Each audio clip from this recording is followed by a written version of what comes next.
A marriage is like going on to a tropical island.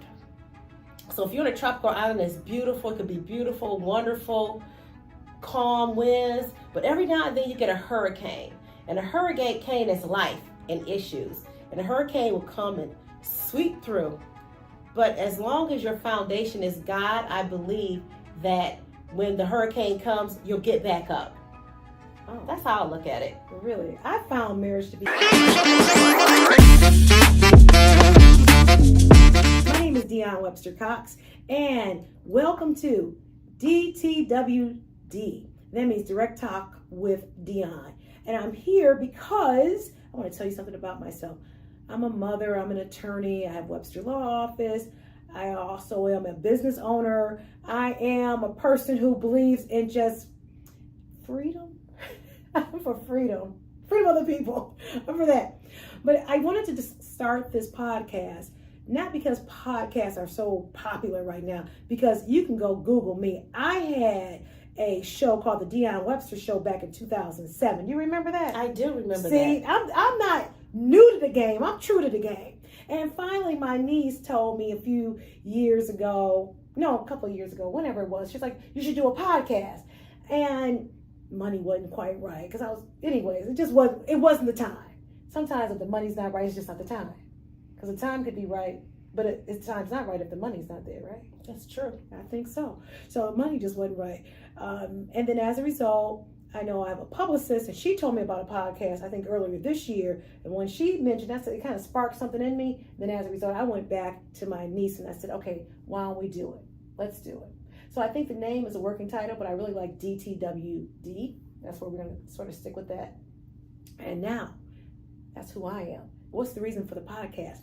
Just like my show, we're going to talk about relationship with yourself, because that's very important, a relationship with others, relationship with your finances, relationships, because it's all relational. Would you agree? I agree. All right. I think you should just expect to hear me talk. I'm going to introduce you. You are my sister. Yes.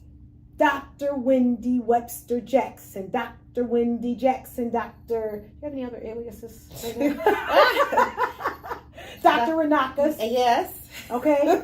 Now, my sister is absolutely phenomenal. There are four of us, right?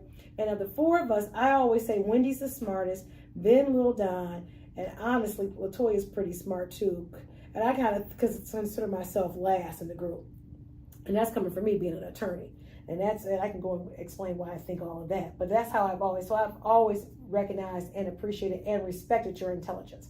I realized I probably wasn't that nice to you when I was younger, but what bigger sister was? He is nice to the younger sister. She was not, but I've moved forward. Yes, that's what we do. We just move forward. So as a result, but here it is. I don't think you're ever on my television show, but you're here today. So yes. My sister is a doctor. She's a doctor of podiatry. She's been practicing over 20 years. I remember she was practicing podiatry, and I hadn't even decided to go to law school, because I've only been practicing for 17 years. You've been over 20 years in the game. Correct. So then I remember Lil Don and I, that's my brother.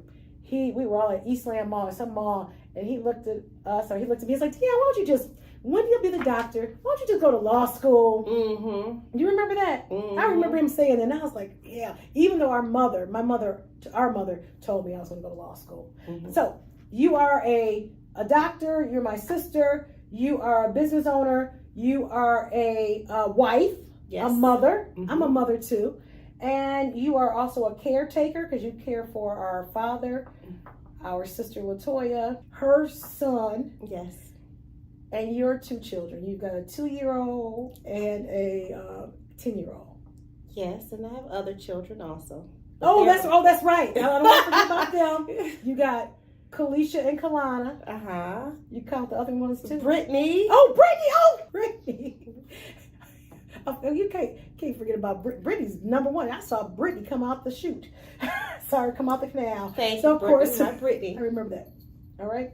So now, here we are. You were my first guest. Now, why did I want you to be my first guest?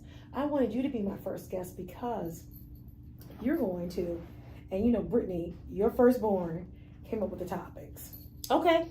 All right. I'm game. Let's see what happens here. Yeah, she came up with it. I have no idea what the questions are, so I'm just prepared. They said just be vulnerable and shoot off the cuff. So that's what I'm going to do. Okay, so you're supposed to tell us how to maintain the perfect marriage. So pray tell, sister. But let me just say this. That's how I interpreted it. The main topic is how to maintain a healthy marriage.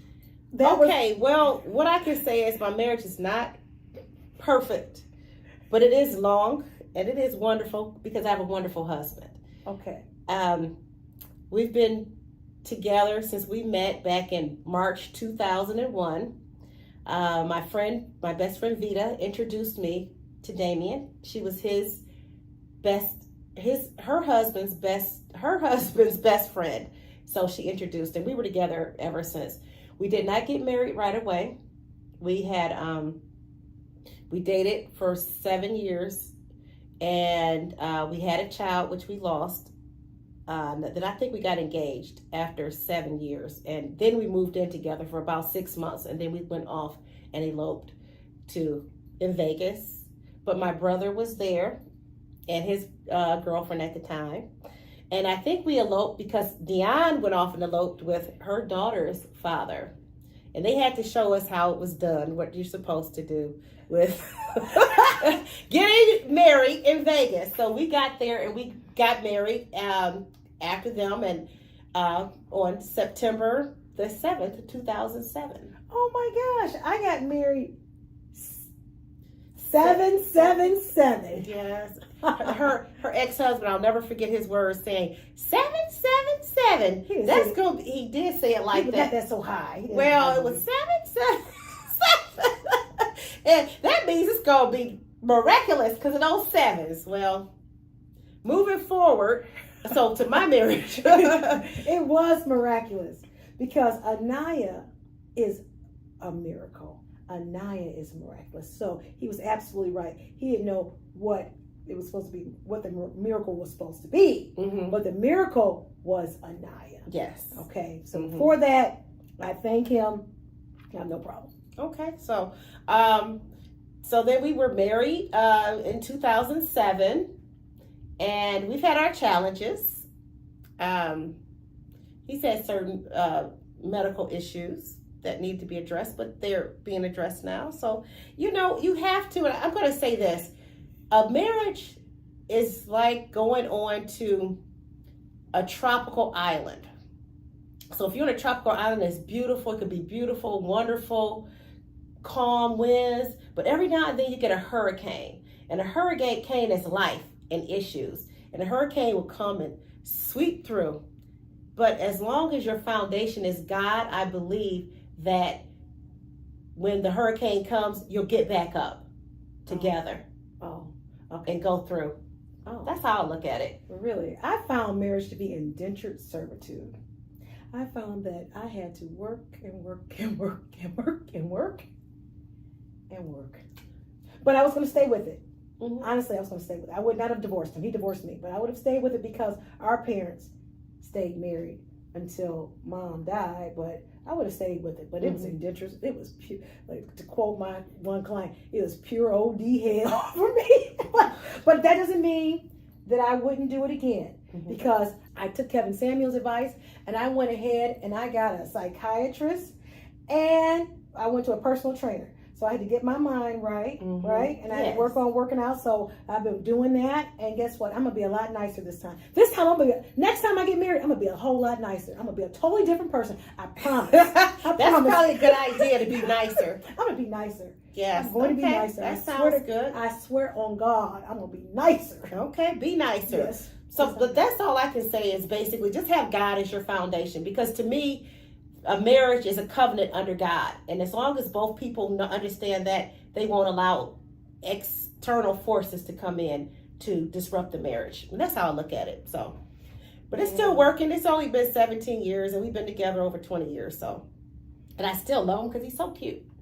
No, I don't think anybody in our family really pushed marriage. In fact, they said I know Ma would say just be able to take care of yourself, be able to support yourself, be able to support yourself. So they weren't really pushing marriage, but I know I wanted to get married. I always saw myself getting married. I always saw myself getting married in Vegas, so I knew that was going to happen. Mm-hmm. And that's why when I met her dad, I said, okay, and we got married very quickly. It was not a 7-year engagement or a 7-year run. It was within, I think we were married within 4 months. Mm-hmm. And I'll tell you something, not that history is going to repeat itself, because history will not repeat itself. Started my show, the Dionne Webster Show. It had to be January 31st, 2007. Mm-hmm.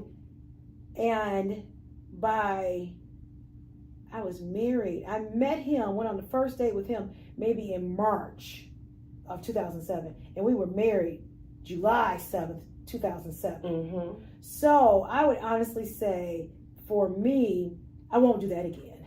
So if this is any indication of how things are supposed to go, and it's doing this podcast, I will not be marrying anybody in 4 months from today. That's a good idea. That's a very good idea. Mm-hmm. That's a very good. I have to at least know you for 4 seasons. I need to see how you act in summer. I need to see how you act in fall, winter, spring. I need to see you in 4 seasons. Mm-hmm. And that's important. I think we were in Mackinac Island, and when we were in Mackinac Island, we were at a little gift shop, and I got something that said a perfect marriage is 2 imperfect people who refuse to give up on each other. Mm-hmm. So I think that's very true, right? Mm-hmm. That's what a marriage is, just 2 imperfect people. And that's fine and dandy. But there's one thing I did not say about you that you have aspirations of being. You're following in the steps of Uncle Jimmy. Uncle Jimmy, yes. And Uncle Jimmy was a community activist. Mm-hmm. And for that being the case, I think we're all following in the steps of Uncle Jimmy, because part of my practice is civil rights. It's just standing up for those. I think we all I do it as a living, standing up, and you're doing it. You are going through your civic duty by being a political candidate in several different races, and yes, that's what you like to do. So not only are you a mother, a business owner, a doctor, you are also a political candidate. Yes, I am. I've actually done 3 races. Started first at 2020, I ran for clerk in Southfield. So I was approached by Vance Patrick. He's actually now the head of the Oakland County Republican Party. So he okay, well, let's stop there. Uh-huh. So when you said the Oakland County, you were approached by him, does that mean your affiliation is with? I'm a Republican. Okay. I'm not. I am independent. But go ahead. Yes. But I'm not voting for Biden. So take it for what it is. Right? But I would say I'm more of a conservative. I'm conservative. That's or more over the top of even identifying as Republican. I'm more of a conservative. I am too. But to have my affiliation with the party, I picked Republican Party. So that's just what it is. First race, clerk. The clerk in there was Sharika Hawkins. That was a very interesting race. That was my first foray into politics. So because she was she up on charges there? She was on charges. So that's why they came. They said, "Oh my God, the sitting clerk has felony election charges. So you should run." And I said, "You know what? How is she still in office and she has these charges?" I said, "To me, if you were a school teacher and someone accused you of molesting students, you don't get to stay in that job. You are sent out until it's all resolved." I said, "That's not right." So I said, "I'm going to throw my hat into the race." So I did. I found out I'm pregnant.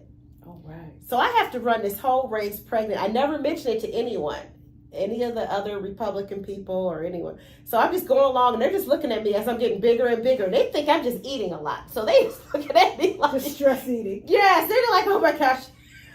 She's getting so big." But you don't know that because nobody's sitting. That's your ego thinking that's what they thought. What? Right. So maybe they... Because women would know that you were pregnant. Women, yes, they probably would. But I kept on going, went to all my races. And even though I acquired some political enemies back then, it was just funny. So I had it, and I could not go. My due date was November 3rd. So I said, "Oh, wow, I may not make it to the polls."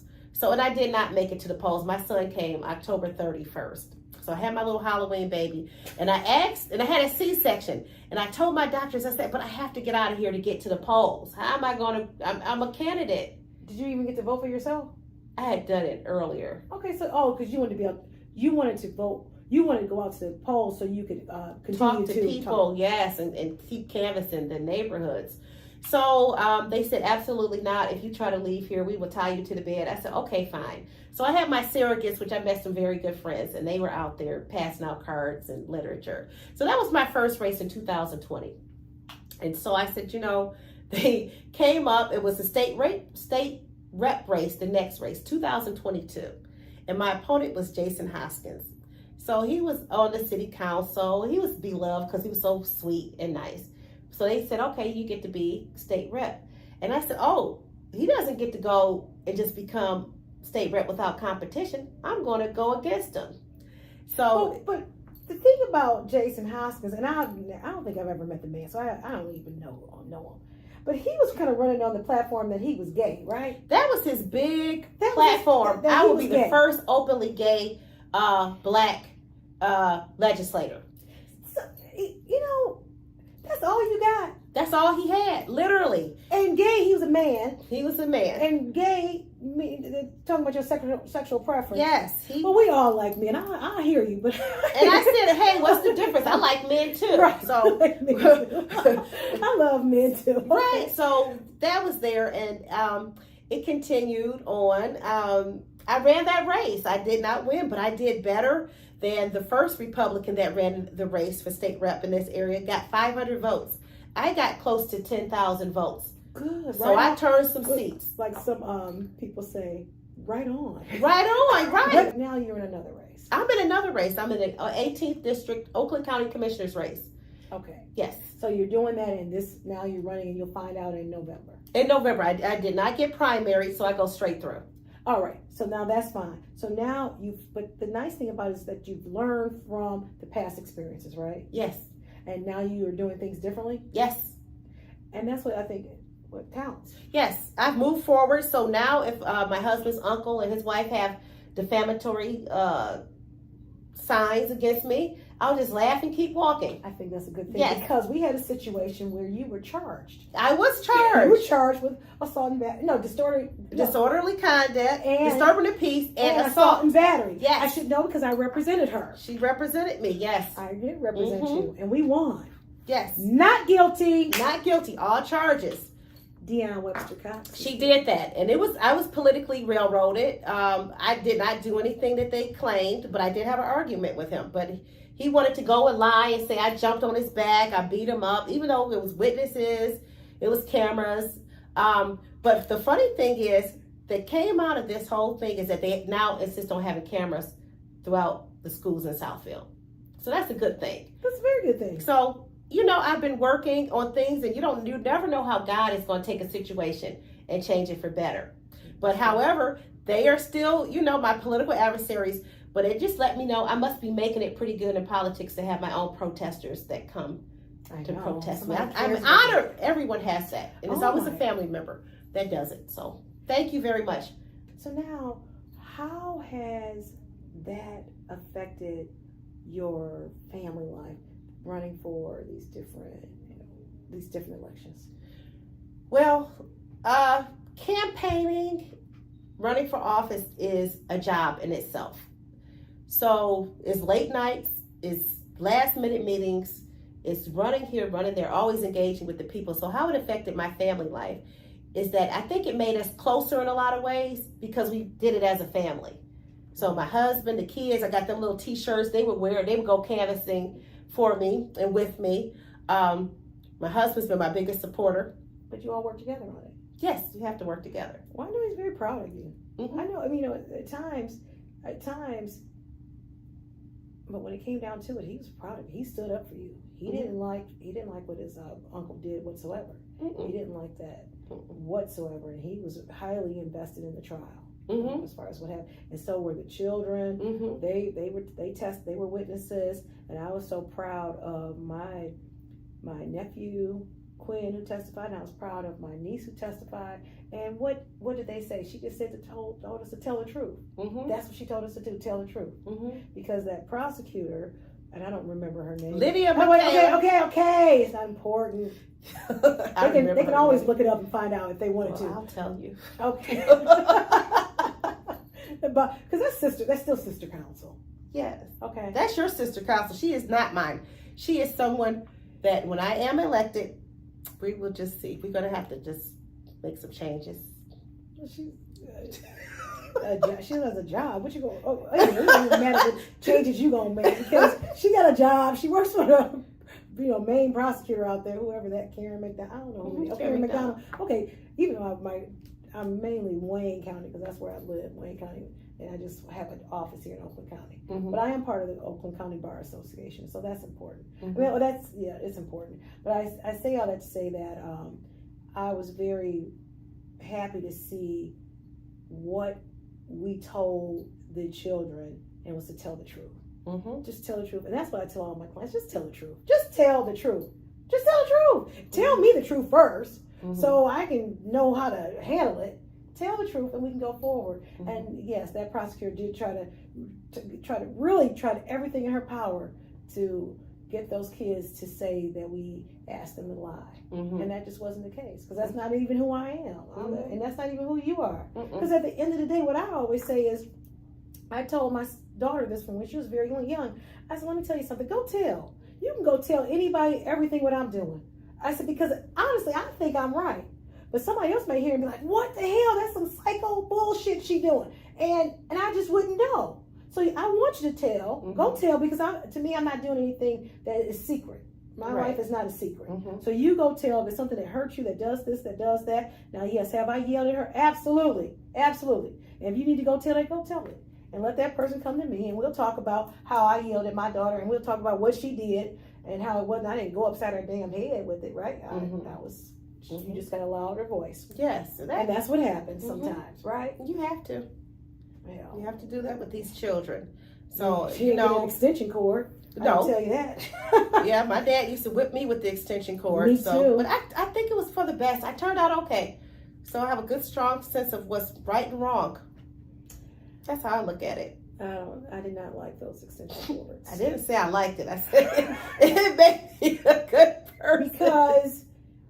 Because this is the only reason why I don't spank my daughter. I don't spank her. I mean, I might have taken her little hand like, no.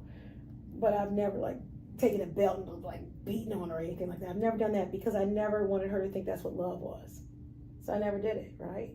When she goes to get married or, meets whatever she does, when she gets into a relationship, I don't want her getting her ass beat thinking, oh, that person really loves me to do it. So as a result, I'm not, that's why I never did that. That's why I never freaking did that shit. Because I did not like the damn extension cords because I would welt up and I remember having to go to school because they had child protective services, but I think when we were kids, you'd almost have to be half dead for them to be called in. Yeah, they did. Okay, you know what I'm saying? Because, I know I went to school with welts on my legs in gym and I remember classmates saying, well, you got a whooping, huh?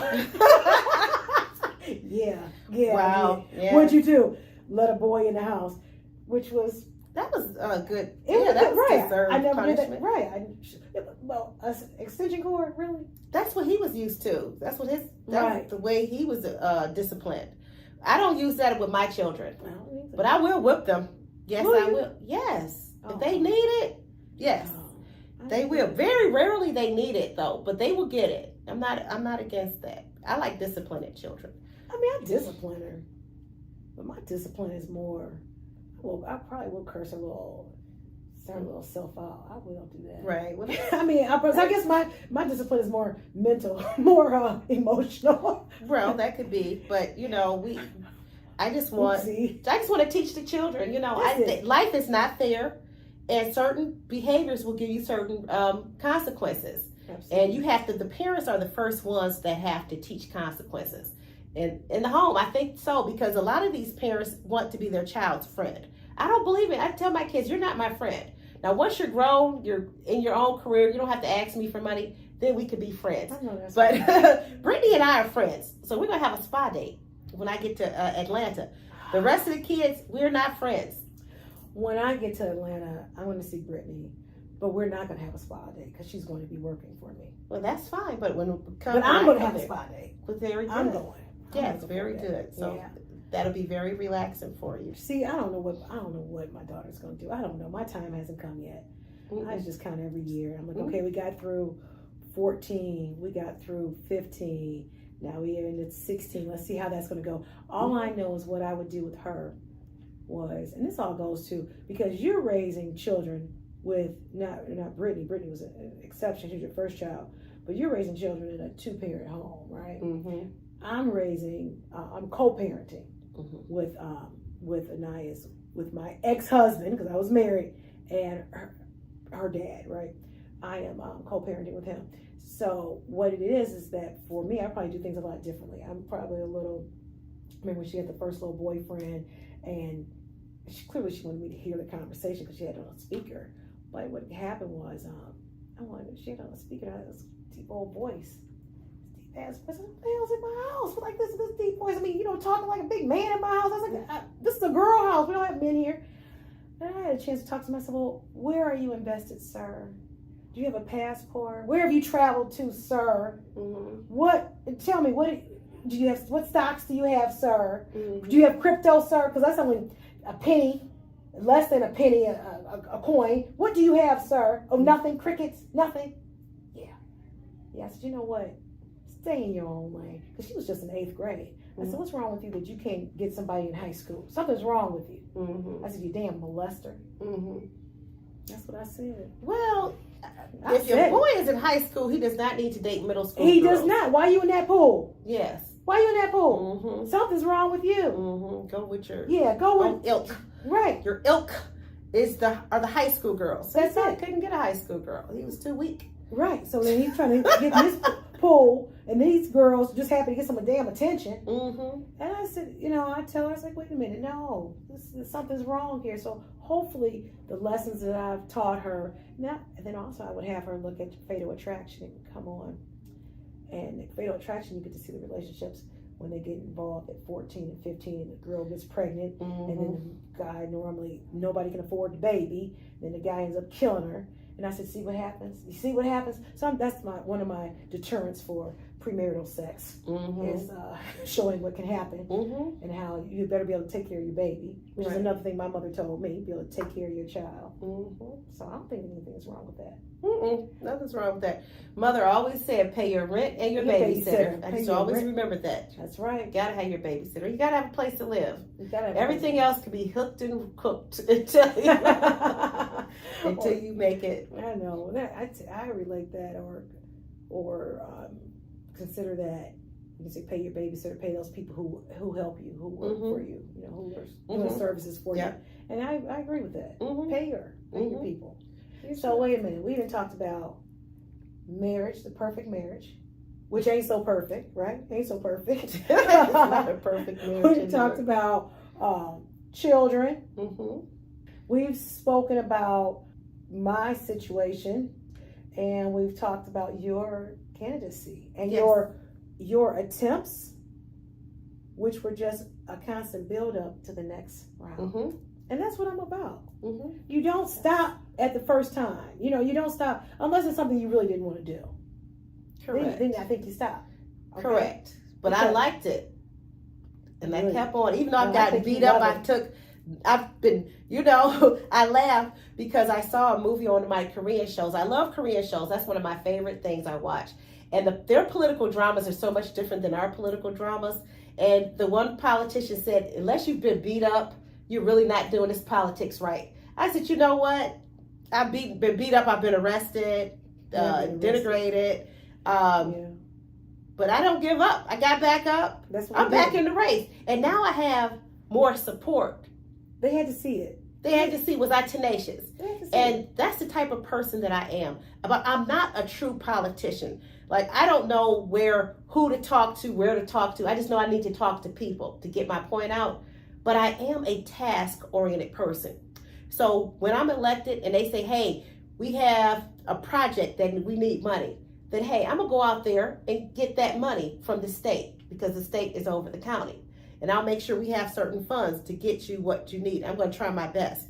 So I understand what needs to be done. And that's how I take this task. What is the task? And I'm going to go get it done. All right. So we've talked about a relationship with others. your husband, your children. We've talked about our relationship with political candidates, the community. We've talked about relationship with your sister, mother, father. We've talked about all of that this first time. Mm-hmm. I think it was a pretty good show. Yes. I think we got a lot of information out, and I kept my cool. You didn't say anything that pissed me off, so thank you very much. You're welcome. Yes. This was a lovely experience. Wasn't it a good experience? Yes, it I was. think so too. But Thank I'm saying you did not say anything. You were honest about everything. You know what I'm saying? Not you know what I'm saying. Maybe you don't. I'm saying thank you. Well, before we go, can I say one thing? I just want to give kudos out To me. well, to you, but Yes. also to the math pentathlon team from Gill Elementary. I was their coach for 2 years, and I'm saying this because I was the only one out of all the groups in the Gill for math pentathlon to get their kids to the tournament. So I want to shout out to all the hard work, the kids that were math pentathlon, but I would definitely say Daly Jackson. She was there, and I'm proud of them, and I will shout them out at the next county commissioner meeting, even if I don't say the names of the kids. Yeah. But I'm proud of them. They worked hard, and we made it. So Well, I do stuff for the kids too. I had a food truck for the kids.